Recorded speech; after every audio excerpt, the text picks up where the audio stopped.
Live from downtown Detroit, Local 4 News First at 4 starts now. First at 4, you're looking at the scene of another mass shooting in America. This one at a bank in downtown Louisville, Kentucky. The aerial view shows some of the chaos, but it cannot show the heartbreak that happens every time a shooter goes on a rampage. 4 families are now grieving loss to loved ones, and this time the emotional toll is being felt by the governor of Kentucky himself. Kimberly Gill is in the newsroom for us live, tracking the very latest information. Kim? Yeah, hi, Pamela. Good afternoon to you. The Associated Press is reporting that this is the 15th mass shooting this year in the United States. It comes just 2 weeks after a school shooting in Nashville, Tennessee, which is just about 160 miles away from today's shooting scene in Kentucky. Police investigating today's shooting say a, quote, lone gunman entered the Old National Bank in downtown Louisville around 8:30 a.m., about a half hour before it opens to the public. In the past hour, officers revealed the gunman was 23 years of age and was currently a bank employee. We're told police were on the scene within 3 minutes and exchanged gunfire with the shooter. That shooter died at the scene. Investigators believe that quick response saved lives, but still 4 people were killed, 9 others injured. In this case, Kentucky's governor says he was friends with 2 of the people who died. Governor Andy Beshear ran one of his political campaigns out of the same building, and that was his bank. This is awful. I have a very close friend that didn't make it today. And I have another close friend who didn't either, and one who's at the hospital that I hope is going to make it through. So when we talk about praying, I hope people will.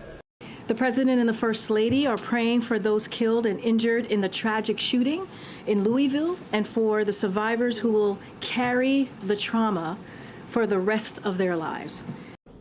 And the president also tweeted a message to lawmakers demanding action on gun safety efforts, asking, quote, when will Republicans in Congress act to protect our communities, end quote. 2 police officers are among those rushed to the hospital. 1 is in critical condition, along with 2 of the other shooting victims. 3 people have already been released from the hospital. Pamela will be tracking any new developments over the next hour, and we'll have an update when you join us for Local 4 News at 5 o'clock. Until then, we'll send it back to you. All right, Kimberly, thank you. Sure.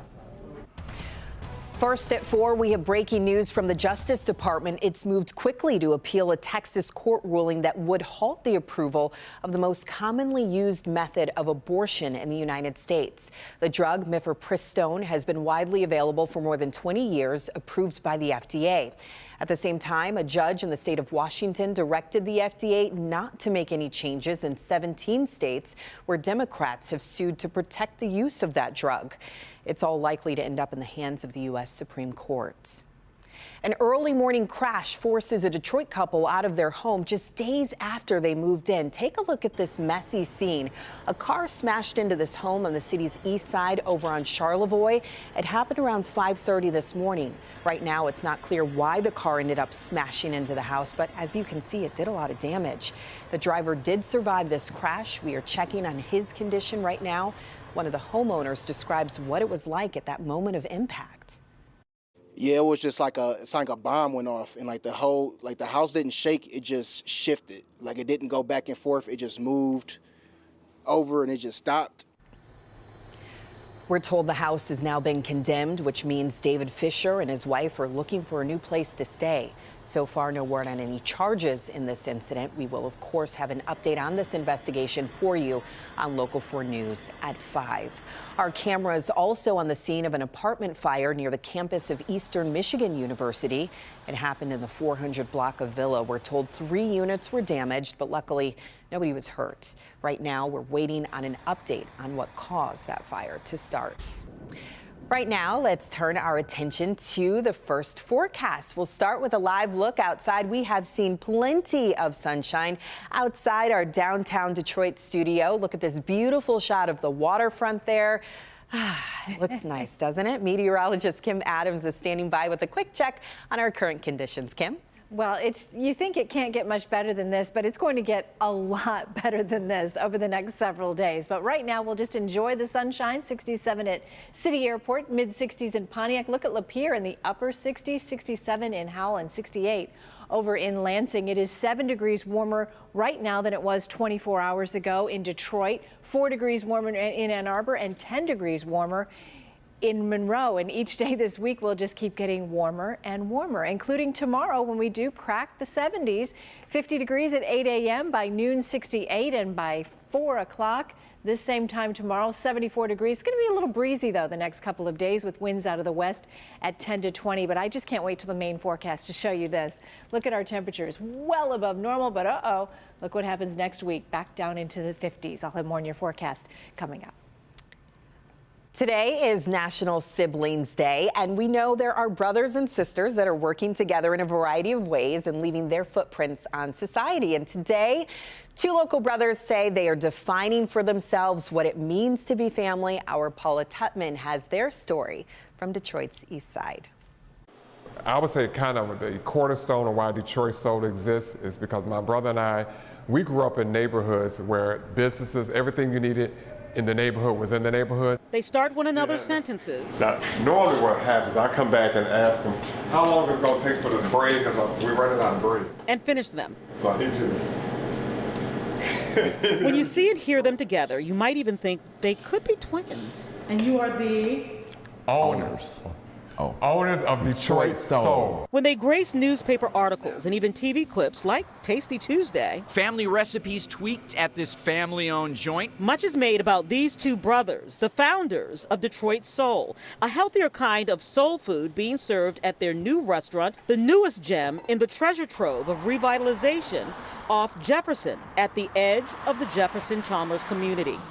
But on close inspection, when you really dive deeply into these 2 trailblazing siblings, what you find is they are brothers in heart, soul, Christ, and business.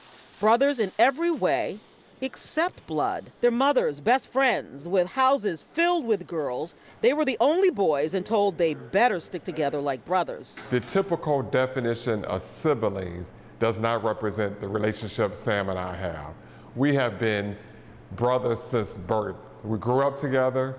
We've done business together, went to school together, even swapped clothes. They tell stories of their childhood. And I remember going to the penny candy store as a kid, and we would go get penny candy. And Jerome, he was always quiet. He talks more now than he's ever talked. I would be with the rest of the kids, and we eat up by the time we get to church, we've eaten up our penny candy. Have been in business together since childhood. And Jerome would all of a sudden I hear him eating candy. I'm like, can I have some? No, you ate yours. So that's Jerome. But that's I would sell it. And they want to remind everyone, you don't have to be blood to be related. You can't choose who you're born into, but you can choose who you want to spend your time with.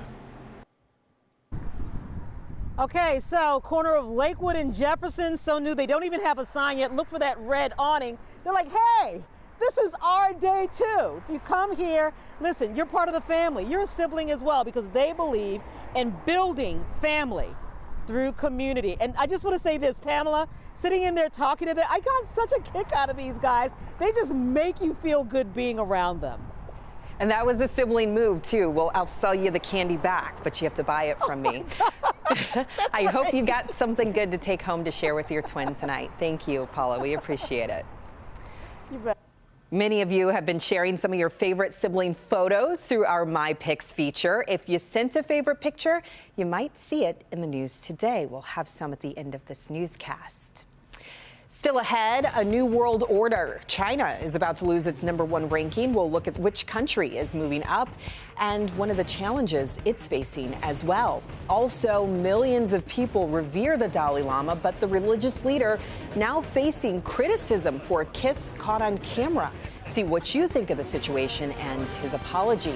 First, it could be one of the quickest political comebacks ever. A Tennessee lawmaker that was expelled days ago is waiting for a critical vote.